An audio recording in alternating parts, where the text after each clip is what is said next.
Hello and welcome to the Student Voice. I'm Jake Garner, and today we're going to be going over Constitution Day. It's a federal observance that recognizes the adoption of the U.S. Constitution by delegates to the Constitutional Convention in Philadelphia on September 17th, 1787. Yet I don't remember ever hearing about it. We did, however, go over some great class discussion on some unique First Amendment cases, and we're going to be talking about those today. Today with me we have Sunshine Fennell, Peyton Austin, and Harley Cross, and they're going to be going over some First Amendment cases. And we'll start off with Mr. Peyton. What case did you go over? I did Bong Hits for Jesus, aka Morses v. Frederick. So this one is about a student who held up a banner saying Bong rips for Jesus at a football game, I believe. And as you imagine, the principal didn't like this. So they suspended the kid, and he didn't like that very much. So he decided to sue for violation of his First Amendment rights. And so it went a couple ways. So for the first part, it basically didn't work out in his favor. They ruled that his First Amendment speech wasn't being violated, that he was being disruptive. It wasn't because of it was the manner, the banner. It was being disruptive and it was promoting drug use. That's what they were deciding in the court. But they reversed this on Frederick's behalf, the kid. So anyways, the final result, sorry for meandering a little bit, the final result was that it was considered his rights weren't being breached at all, but that he was being punished unfairly for being punished for the message rather than causing a disturbance it's kind of a weird semantic. I don't really understand it myself, but yeah, so it was more about how it was promoting drug use rather than he was saying something they didn't like. Absolutely. But yeah. Well, I'll touch back with you on that again, and we're going to move on to Harley, and you went over a case. What was that? I went over the Hazelwood School District versus Comer case, which was basically 3 students that were over the high school newspaper. They were getting ready to publish their newspaper, and the principal went over it and found 2 articles in it that he found inappropriate. So he had those removed from the newspaper, and those 3 students just got really upset about it and said that was going against their First Amendment rights. So they took the entire school district to court.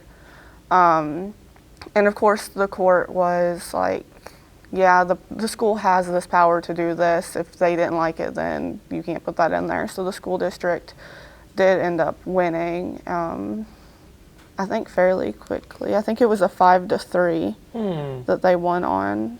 Interesting. We'll get back to that one as well. And Sunshine, you went over a case as well. Yeah, it was the social media case involving an angry cheerleader.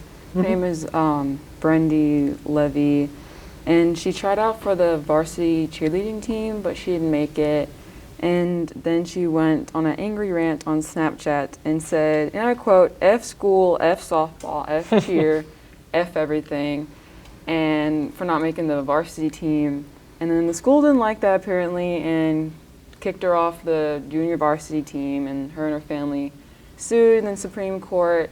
And she won the case 8-1 to protecting her freedom of speech because, most teenagers just go on rants on social media. Been there, Yeah.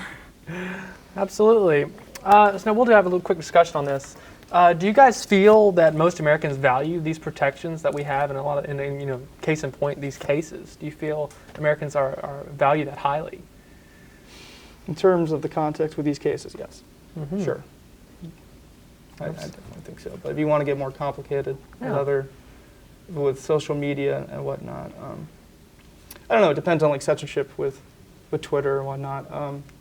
I think people are a little bit more willing to have censorship online rather than the cases like talking about in person, these individual weird ones. But with social media, it's kind of a different predicament right now. I think that people have. I think it is too. Do you guys think that when the Constitution was written, when they talk about free speech, that these private social medias were a part of that? Is that something that you think it should be included in these protections? If someone was to go on Facebook or Twitter or Instagram and say something like that, should that be protected by the First Amendment, or should that be up to the platform? Personally, I think it should be applied to the First Amendment because I think these things are now kind of like a general forum. They're like the public forum. The newspaper kind of used to be a public forum.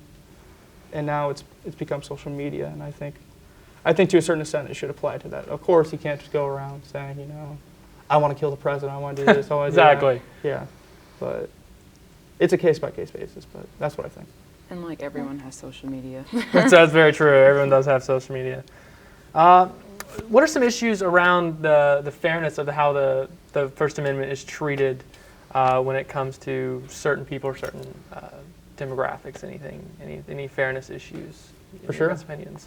For sure. I mean, it isn't applied fairly all around. I mean, you can just go to race, for sure. I mean. Yeah. Race, sexuality. Absolutely. Yeah, I was thinking about the cheerleader case. I was wondering if that would be any different if she was in a college age setting as opposed to high school. If that would affect the case. Or private school or versus private public school. Because a private school probably would have won over that because they kind of have more control over it, whereas a public school is more state setting. Absolutely. And going back to the Bong Hits for Jesus, one thing I want to get a comment on. Do you think that the fact that it was more geared to just a saying, there wasn't any like political backing by that, do you think that had an effect on how the courts decided in the end? Yeah, I think they were thinking it in the context of like, well, we can't just have kids going around with banners saying, oh, bongers for Jesus, Muhammad for crack, or something like that. Absolutely. Yeah, so you can't just do that. That's just for causing a disturbance. But I think they wanted to distinguish punishing somebody for just using their right, First Amendment, than compared to someone just just being disruptive, causing a disturbance. Gotcha. And with the school newspapers, do you think that the principal was in the right with censoring that, or do you think that there should be more free speech toward whatever article she wanted to write for that paper? I mean, it really depends. I mean, I don't see what 3 high school students would put in a newspaper that would be really that inappropriate unless they were just talking about absolutely obscene things or unless it was going against the school or something like that. So I think it definitely could have maybe, not the articles been taken out, but if the things that were inappropriate in them maybe censored better instead of, them having to go to Supreme Court over it. Gotcha. All right, any other closing comments before we close it out? All right, well that is it for this episode of The Student Voice. For more information about the Constitution Day, check out the library's page on chattanoogastate.edu and have a great day.